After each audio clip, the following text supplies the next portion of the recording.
আসসালামু আলাইকুম বন্ধুরা, রিউজড কন্টেন্ট মনিটাইজেশন সমস্যার 100% সমাধান আজকের এই ভিডিওতে পাবেন। অনেকের চ্যানেলে মনিটাইজেশন আবেদনটিকে ইউটিউব রিজেক্ট করে দিয়েছে কিছু ভুলের কারণে।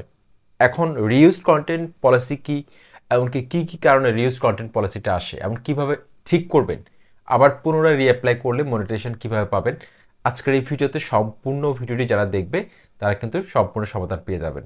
আশা করছি সম্পূর্ণ ভিডিওটি আপনারা না টেনে কন্টিনিউ করবেন। আপনাদের সাথে রয়েছে তারিম খান, চ্যানেলটি সাবস্ক্রাইব করে দিন। আর যারা সাবস্ক্রাইব করেছেন থ্যাংক ইউ সো মাচ। বন্ধুরা, আমাদের মধ্যে অনেকের ভ্রান্ত ধারণা রয়েছে, মনে করে আমার ভিডিওতে আমি অন্যের ক্লিপ ব্যবহার করেছি, অন্যের মিউজিক ব্যবহার করেছি, কিন্তু আমার ভিডিওতে কোনো ধরনের কপিরাইট ক্লেম আসেনি, কপিরাইট স্ট্রাইক আসেনি, তার মানে নিশ্চিন্তে আমি মনিটাইজ করতে পারবো। অন্যের ভিডিও হুবহু আপলোড করে দিয়েছে, কিন্তু কোনো ধরনের কপিরাইট ক্লেম আসেনি, কপিরাইট স্ট্রাইক আসেনি। সে ভাবছে যে তার চ্যানেলে কোনো ধরনের সমস্যা নেই, মনিটাইজড হয়ে যাবে। আসলে এতটা সহজ যদি হতো তাহলে কিন্তু ইউটিউবে সবাই কপি করে করে ইনকাম করতো। কপি পেস্ট করারও কিন্তু কিছু নিয়ম রয়েছে। ফেয়ার ইউজ পলিসিও কিন্তু আপনাকে বুঝতে হবে কোন কোন ক্ষেত্রে ফেয়ার ইউজ পলিসিটা কার্যকর হবে। দেখুন, আপনার কপিরাইট ক্লেম, কপিরাইট স্ট্রাইক এগুলো কিন্তু ইউটিউব দেয় না। এগুলো হচ্ছে যে কন্টেন্টের মালিক যে সে দিয়ে থাকে। সম্পূর্ণ রাইট রয়েছে কন্টেন্টের মালিকের। ইউটিউব নিজ থেকে কোনো চ্যানেলে কপিরাইট ক্লেম, কপিরাইট স্ট্রাইক এগুলো দেয় না। তো আজকের এই ভিডিওটা অনেক বেশি গুরুত্বপূর্ণ। বর্তমানে বেশি চ্যানেল আমি দেখতে পাচ্ছি যে রিইউজড কন্টেন্টের কারণে কিন্তু মনিটাইজেশন হারাচ্ছে। ওকে, অন্যের গান যদি আপনি হুবহু কপি করেন সেক্ষেত্রে কিন্তু রিইউজড কন্টেন্ট প্রবলেমটা আসতে পারে। তারপর মিউজিকের কারণে আসতে পারে, কপিরাইট ফ্রি মিউজিক আপনি যেখান থেকে সেখান থেকে লাগিয়ে দিলেন। এক্ষেত্রে সবচেয়ে নিরাপদ হচ্ছে ইউটিউব যে অডিও লাইব্রেরি রয়েছে সেখান থেকে যদি আপনি ব্যবহার করেন, সেখান থেকে সবচেয়ে নিরাপদ। এখন দেখুন, আমরা বিভিন্ন থার্ড পার্টি যেসব চ্যানেল রয়েছে ইউটিউবে, এনসিএস রয়েছে, আরও অনেকগুলো চ্যানেল রয়েছে, সেখান থেকে আমরা মিউজিক ব্যবহার করি। ভিডিওর কমেন্ট বক্সে আমরা কী করি, ডেসক্রিপশন বক্সে আমরা ক্রেডিট দিয়ে দিই। তো এখন দেখুন, একটা মিউজিক কয়েক কোটি ব্যবহার করা হচ্ছে, একটা ব্যাকগ্রাউন্ড মিউজিক।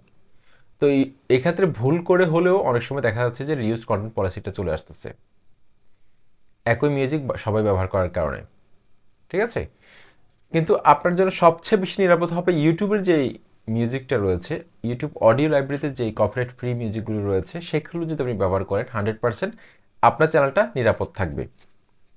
ওকে, এখন আমাদের মধ্যে অনেকেই ভাবে যে রিউজ কন্টেন্ট প্রবলেমটা যেহেতু এসেছে, ভিডিওগুলো ডিলিট করে আবার নিজে ভিডিও আপলোড করি, নিজের কন্টেন্ট আপলোড করি, আবার মনিটাইজ করা সম্ভব হবে। তো দেখুন, এতে করে কিন্তু আপনার অনেক সময় লস হবে। তো এটার সমাধান কিন্তু আজকের এই ভিডিওতে আমি আপনাদেরকে বলবো। বন্ধুরা দেখুন, এই ধরনের প্রবলেম যদি আপনার চ্যানেলে থাকে, যে রিউজ কন্টেন্ট প্রবলেমটা চলে এসেছে 1000 সাবস্ক্রাইবার এমনকি 4000 ঘন্টা ওয়াচ টাইম কমপ্লিট হওয়ার পর, সেক্ষেত্রে সমাধান হচ্ছে বন্ধুরা, ইউটিউবের মধ্যেই আপনি কি করবেন, ভিডিওগুলোকে এডিট করবেন। যেই ক্লিপগুলো আপনি অন্যের ব্যবহার করেছেন সেই ক্লিপগুলো আপনি কাট করে বাদ দিয়ে দিবেন। ভিডিও ডিলিট না করে।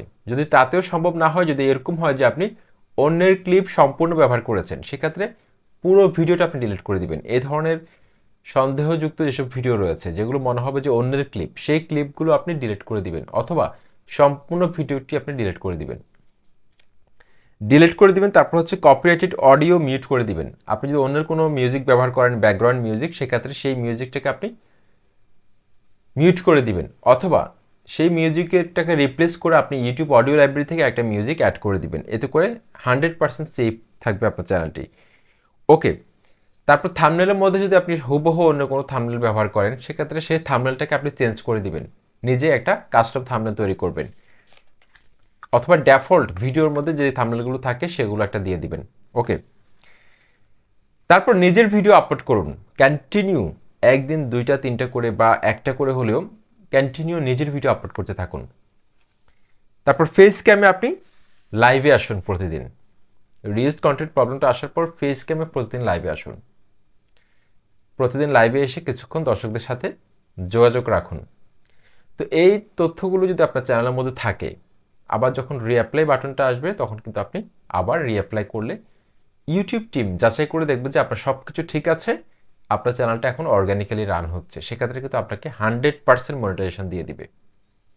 তো এটাই হচ্ছে সহজ সমাধান। আশা করছি আপনারা বুঝতে পেরেছেন। আসসালামু আলাইকুম।